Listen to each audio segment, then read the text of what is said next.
49% ఇవ్వాలని కేంద్ర రాష్ట్ర ప్రభుత్వాలను డిమాండ్ చేస్తున్నారు. ఎందుకని చేస్తున్నారు? బీసీలకు ఎలాంటి అన్యాయం జరుగుతుందని మీరు భావిస్తున్నారు? స్వతంత్రం వచ్చినప్పటి నుంచి ఇప్పటి వరకు ఈ రాష్ట్రాలను కానీ ఈ దేశాలను కానీ 65% వాళ్ళే పాలించినారు. 10% ఉన్న అగ్రవర్ణాలు ఈ రాష్ట్రాన్ని పాలిస్తే 57% ఉన్న బీసీలో మేము స్వతంత్రం వచ్చినప్పటి అప్పటి నుంచి ఇప్పటి వరకు 21% రిజర్వేషన్ మాత్రం వస్తుంది. మేము వెనుకబడిపోయినాము, మా వాళ్ళు చాలా వెనుకబడి ఉన్నారన్న ఉద్దేశంతో మేము కేంద్ర రాష్ట్ర ప్రభుత్వాలతో మాకు 49% రిజర్వేషన్ కానీ ఏవైతే సుప్రీంకోర్టు ఆదేశాల మేరకు 50% మీ రిజర్వేషన్ పెంచకూడదని ఆ రోజు సుప్రీంకోర్టు ఆదేశాలు ఇచ్చింది. అదేవిధంగా మాకు మా బలహీన వర్గాలకు సంబంధించిన రిజర్వేషన్ 49% ఇవ్వండి.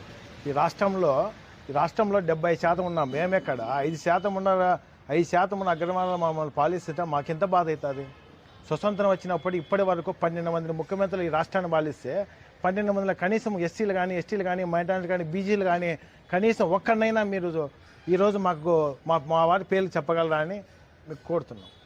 49% రిజర్వేషన్ ఎందుకు కావాలంటే పక్కన ఉన్నటువంటి తెలంగాణ రాష్ట్రంలో 42% రిజర్వేషన్లు బీసీలకు కావాలని వీళ్ళు వెనుకబడిపోయినారని తెలంగాణ గవర్నమెంట్ కేసీఆర్ ముఖ్యమంత్రి అధ్యక్షన 42% బీసీ బిల్లు పెట్టి అసెంబ్లీలో తీర్మానం చేసి దానికి గవర్నర్ ఆమోదం పొందింది. అదేవిధంగా కర్ణాటక ఉన్నటువంటి రాష్ట్రంలో కూడా ఈ బీసీలకు 45% రిజర్వేషన్ కల్పించాలన్న ఉద్దేశంతో ఆ రాష్ట్రము అసెంబ్లీ తీర్మానం చేసింది. అదేవిధంగా బీహార్లో ఉన్నటువంటి నితీష్ కుమార్ అయితే ఏకంగా 49% బీసీలకు రిజర్వేషన్ కల్పించాలన్న ఉద్దేశంతో ఆ రాష్ట్రము ఆ బిల్లు సవరించి జనాభా ప్రతిపాదన ప్రకారము 49% రిజర్వేషన్ అసెంబ్లీ ఆమోదం తెలిపింది. అదేవిధంగా ఇక్కడ ఉన్నటువంటి ఆంధ్రప్రదేశ్లో ఉన్నటువంటి మాకు కూడా 49% రిజర్వేషన్ కావాలండి.